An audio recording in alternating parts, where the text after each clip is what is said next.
बिस्मिल्लाहिर्रहमानिर्रहीम। आज डिस्कस करेंगे development of male and female reproductive system. पहले डिस्कस करेंगे मेल का, फिर दूसरे लेक्चर में फीमेल का अपलोड करेंगे। ठीक है। अब मेल रिप्रोडक्टिव सिस्टम हो या फीमेल, दोनों में आप यहाँ पे देखें, this is the yolk sac. ठीक है। और ये wall of the yolk sac है।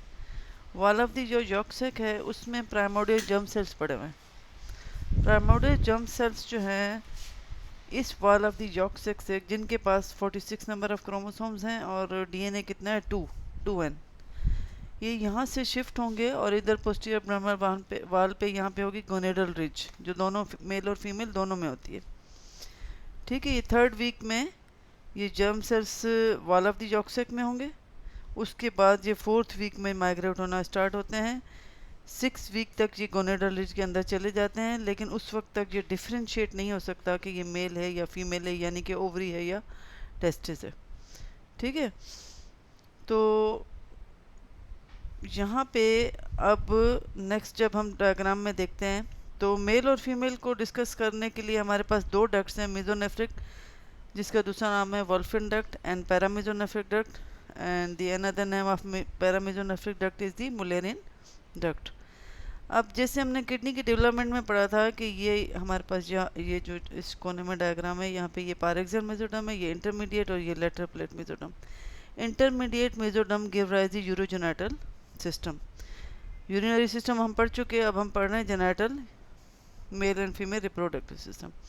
अब यहाँ पे ये जो ये वाली डायग्राम है, फर्स्ट एंड सेकंड, फर्स्ट में आप देखें, ये सेकंड वाली में ये प्रोनेफ्रोज हैं, ये मेसोनेफ्रोज हैं, और यहाँ पे ब्लैक कलर का यहाँ पे मेटानेफ्रोज। तो प्रोनेफ्रोज जो हैं वो डिजनरेट हो जाते हैं कम्प्लीटली, और जो मेसोनेफ्रोज हैं वो यहाँ पे इस डायग्राम में आप देखें, मेसोनेफ्रोज ने एक डक्ट बनाई है जिसको मेसोनेफ्रिक डक्ट, जो मेल डक्ट है जिसको वोल्फिन डक्ट भी कहते हैं, और ये मेसोनेफ्रिक टिब्यूल्स हैं। क्या है? मेसोनेफ्रिक टिब्यूल्स, जो कि मेल में क्या होगा कि जब एब्डामिन में टेस्टिस की डेवलपमेंट होती है तो ये वो ले लेंगे। ठीक है। अब आगे डायग्राम में देखते हैं तो ये वो गोनेडल रिज है जिसमें यहाँ पे नीचे ये यॉक सैक होना चाहिए। यॉक सैक की वाल से ये प्राइमोर्डियल जर्म सेल्स जो है वो माइग्रेट होके आ रहे हैं, और ये प्रोलिफरेटिंग बॉडी एपिथेलियम है पोस्टीरियर एब्डोमिनल वाल में, और ये जो है ये प्रिमिटिव कॉर्ड्स बन रहे हैं जिनके अंदर ये रिजाइड करने के लिए आ रहे हैं। कौन? Primordial germ cells. अगर मेल होगा तो स्पर्मेटोगोनिया और फीमेल होगी तो ओगोनिया। ठीक है। अब यहाँ पे इस तरफ यहाँ पे देखो, ये पैरामेसोनेफ्रिक डक्ट बन रही है। ये सीलोमिक एपिथेलियम की ही इवेजिनेशन है। इस डायग्राम, आगे मैं एक डायग्राम दिखाऊंगी जिसमें ये क्लियर दिखाएगा कि ये वाली डायग्राम, इसमें देखिए ये मेसोनेफ्रिक डक्ट है और ये फीमेल की डक्ट है पैरामेसोनेफ्रिक डक्ट, जिसका दूसरा नाम क्या है? Mullerian duct. ठीक है। ये इवेजिनेशन है सीलोमिक एपिथेलियम की जो बन रही है उससे। ठीक है। तो ये यहाँ पे वही चीज़ दिखाई गई है। अब यहाँ पे 6 वीक तक जो हम नहीं डिफ्रेंशिएट कर सकते कि ये ओवरी है या टेस्टिस है, इन डिफरेंट गोनेड्स हैं। 7th वीक में हम डिफ्रेंशिएट कर सकते हैं कि ये मेल और फीमेल है। अब उसमें यहाँ पे देखें, ये ऊपर दोनों डायग्राम ओवरी की डेवलपमेंट की है, नीचे दोनों डायग्राम जो है वो टेस्टिस की डेवलपमेंट की। और ओवरी की डेवलपमेंट में यहाँ पे आप देखें, ये दोनों डक्ट दोनों के पास हैं। ये मेसोनेफ्रिक डक्ट है, ये पैरामेसोनेफ्रिक डक्ट है। तो फीमेल में पैरामेसोनेफ्रिक डक्ट वेल डेवलप होगी और ये मेसोनेफ्रिक डक्ट जो है वो रेडिमेंट्री हो जाएगी। तो यहाँ पे आप देखें, क्योंकि मैंने कहा था ये मेसोनेफ्रिक डक्ट जो है यहाँ से ऊपर मेसोनेफ्रिक ट्यूब्यूल्स बना रही है जो कि टेस्टिस की तरफ चली जाएगी, और यहाँ पे ये तो ओवरी है, इसलिए यहाँ पे देखें ये जो रेटी नेटवर्क है ट्यूब्यूल्स का, यहाँ पे ये इनका कनेक्शन यहाँ पे मेंटेन नहीं हो रहा, क्योंकि यहाँ पे ये इससे कनेक्शन में नहीं आएंगी, क्योंकि फीमेल में ये इनका यूज़ नहीं है।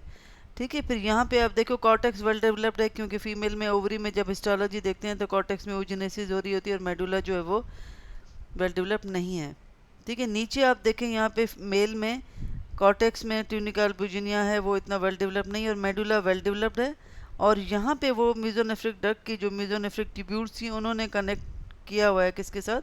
रेटी टेस्टिस के साथ, या क्योंकि इनका यहाँ पे यूज़ है इसलिए उन्होंने यहाँ पे कांटेक्ट किया है। और मेल में ये जो पैरामेसोनेफ्रिक डक्ट है ये रेडिमेंट्री हो जाएगी। ठीक। तो ये वही चीज़ यहाँ पे बताई गई है कि मेल में टेस्टिस में मेडुलरी कार्ड्स डेवलप होते हैं, लेकिन कॉर्टिकल कार्ड्स जो है वो नहीं होते, और ट्यूनिका एल्बुजिनिया थिक होता है। और फीमेल में ये इनमें से बीसीक्यू भी आता है। फीमेल में जो है मेडुलरी कार्ड्स जो है वो उसमें क्या है, वो डिजनरेट हो जाते हैं, और कॉर्टेक्स जो है वो वेल डेवलप्ड होता है, और ट्यूनिका एल्बुजिनिया नहीं होता। ठीक है। अच्छा, अब ये वही डायग्राम जो मैं डिस्क्राइब कर चुकी। इसके बाद आप देखें तो यहाँ पे ये टेस्टिस की डेवलपमेंट दिखाई है। यहाँ पे पैरामीजोनेफ्रिक डक्ट अगर फीमेल होगी तो ये उसमें ये स्ट्रक्चर बनाएगी जो ये आगे हैं। फीमेल का मैं नेक्स्ट में डिस्कस करूँगी। अभी हम देखें तो ये मीजोनेफ्रिक डक्ट है, ये मीजोनेफ्रिक ट्यूब्यूल्स हैं। मीजोनेफ्रिक ट्यूब्यूल्स का जो अपर पोर्शन है and lower portion mean cranial and caudal जो है वो टेस्टिस की तरफ नहीं जाता। जो सिर्फ सेंटर वाला है वो टेस्टिस लेके उसको डिफरेंट डक्ट्यूल्स बना देते हैं। ठीक है। जो ऊपर अब क्या है इस डायग्राम में आप देखें, यहाँ पे ये फाइनल डायग्राम है। इसमें जो ऊपर की डिफरेंट वो मीजोनेफ्रिक ट्यूब्यूल्स थी उन्होंने क्या रेमिनेंट दिया, अपेंडिक्स एपिडिडाइमस, ये पड़ा हुआ है। ठीक है। और नीचे जो थी वो मीजोनेफ्रिक ट्यूब्यूल्स उन्होंने क्या दिया, ये वाला जो कोने में छोटे 3 डार्ट्स हैं, पैराडिडाइमस। ठीक है। बाकी जो सेंटर वाली थी वो टेस्टिस की तरफ चली गई, उन्होंने डिफरेंट डक्ट्यूल्स बना दिया। ठीक है। अब मीजोनेफ्रिक डक्ट जो खुद थी उसने क्या बनाया, उसने ये बनाया, ये सब कुछ जो मैंने बताया था ये डिफरेंट डक्ट्यूल्स और ये अपेंडिक्स एपिडिडाइमस, पैराडिडाइमस, ये बना मीजोनेफ्रिक ट्यूब्यूल्स से।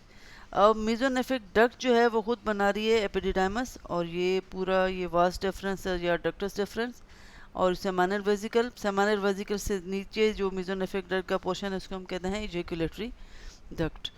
ठीक है। ये मेल में हो गया। अब मेल में भी पैरामीजोनेफ्रिक डक्ट थी, वो उसने ये रेमिनेंट दिया, बाकी सारी डिजेनरेट हो जाती है। अपेंडिक्स टेस्टिस जो है वो रेमिनेंट दे देती है। तो अपेंडिक्स एपिडिडाइमस और अपेंडिक्स टेस्टिस में बीसीक्यू आता है, इसको मिक्स नहीं करना। Appendix epididymis is the remnant of the cranial portion of the mesonephric tubules, while the appendix testis is the remnant of the paramesonephric duct in male। ठीक है। ये बहुत अहम सवाल है, ये आना चाहिए। ठीक। अच्छा, अब फिर उसके बाद है development of the prostate gland. Prostate gland ये वाला जो है, इसमें यहाँ पे देखो बीच में इसका यूरिथ्रा पड़ा हुआ है, पर प्रोस्टेटिक यूरिथ्रा। इस प्रोस्टेटिक यूरिथ्रा से ये ब्लड निकलते हैं। ठीक है। यहाँ ये डायग्राम में से है, अगर नेक्स्ट इस वाली में देखें तो ये प्रोस्टेटिक यूरिथ्रा है, और इसमें से ये बर्ड्स निकल रहे हैं। ठीक है। प्रोस्टेटिक पार्ट से जो कि प्रोस्टेट बना रहे हैं। ठीक है। तो यानी कि प्रोस्टेट के जो इस हिस्टोलॉजी में देखें, ये इसके एसिना है जो which are lined by the cuboidal epithelium. तो ये जो जितने भी सेल हैं क्यूबाइडल एपिथेलियम, ये सेल्स ये they are derived from the endoderm, और जितना भी स्मूथ मसल है, कनेक्टिव टिश्यू है, ब्लड वेसल्स हैं, they are derived from the mesenchyme, क्योंकि ये सराउंडिंग मेसेनकाइम में ग्रो करते हैं। तो एंडोडर्मल सेल से तो ये बनते हैं खुद प्रोस्टेटिक यूरिथ्रा से, और जो सराउंडिंग मेसेनकाइम से उससे ये स्मूथ मसल अपना और स्ट्रोमा वगैरह, ये कैप्सूल वगैरह लेते हैं। ठीक है। फिर ये ब्लू कलर की हैं सेमानल वेजिकल्स, और ये हमारे पास ये जो आपको नंबर 1 है, ये क्या नज़र आ रहा है, वास्ट डिफरेंस। तो सेमानल वेजिकल्स आउट ग्रोथ हैं फ्रॉम दी वास्ट डिफरेंस। ठीक है। ये एपिथेलियल ग्रोथ होती है वास्ट डिफरेंस से। ये भी एक बीसीक्यू आ सकता है कि सेमानल वेजिकल की डेवलपमेंट बताएं। ठीक है। अच्छा, फिर आते हैं, ये भी वही डायग्राम है, कभी कभी ये डायग्राम रख देते हैं। ये प्रोस्टेटिक यूरिथ्रा से बर्ड्स निकल रहे हैं प्रोस्टेट के। ठीक। और ये सेमानल वेजिकल है जो कि ये डक्टस डिफरेंस से निकल रही है। ठीक। तो ये चीज़ आपको जहन में रखनी चाहिए कि भाई ये इसमें से 2-3 बीसीक्यू आते हैं कि ये कैसे बनता है, क्या है। ठीक है। अच्छा, अब आते हैं कि ये टेस्टिस मैंने कहा था डेवलप होते हैं कहाँ पे, एब्डोमेन में। तो एब्डोमेन में जब ये डेवलप होते हैं तो ये डिसेंड होने होते हैं कहाँ पे, स्क्रोटम में।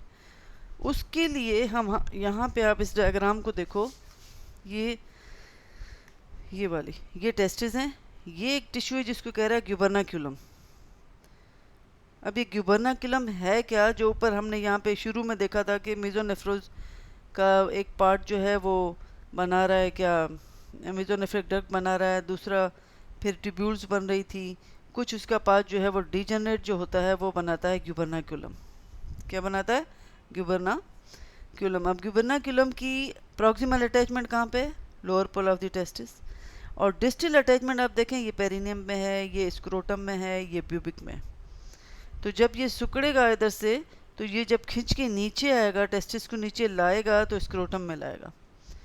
ठीक है, तो ये नॉर्मल इसकी डिसेंड है। अगर ये अनडिसेंडेंट हो जाए तो उसको क्या कहते हैं, क्रिप्टोरकाइडिज्म। ठीक है, तो ये भी सवाल आना चाहिए कि थर्ड मंथ में ये टेस्टिस कहाँ पे हैं, ये इंग्वानल कैनाल बना हुआ है। ठीक है, इंग्वानल कैनाल में अभी एंटर नहीं हुए, अभी ग्यूबर्नाक्यूलम में स्टार्ट हुआ है श्रिंक होना, जिससे वो उसको डिसेंडिंग उसकी कर रहा है, कहाँ पे, नीचे स्क्रोटम में लेके जाना है। तो थर्ड मंथ तक वो कहाँ पे है, इस इंग्वानल कैनाल में एंटर नहीं हुए। सेवन्थ मंथ में देखें इंग्वानल कैनाल के अंदर पड़ा हुआ है, ये BCQ है। और at the time of the birth या 9 मंथ में देखें ये स्क्रोटम में इसको लेके आ चुका है।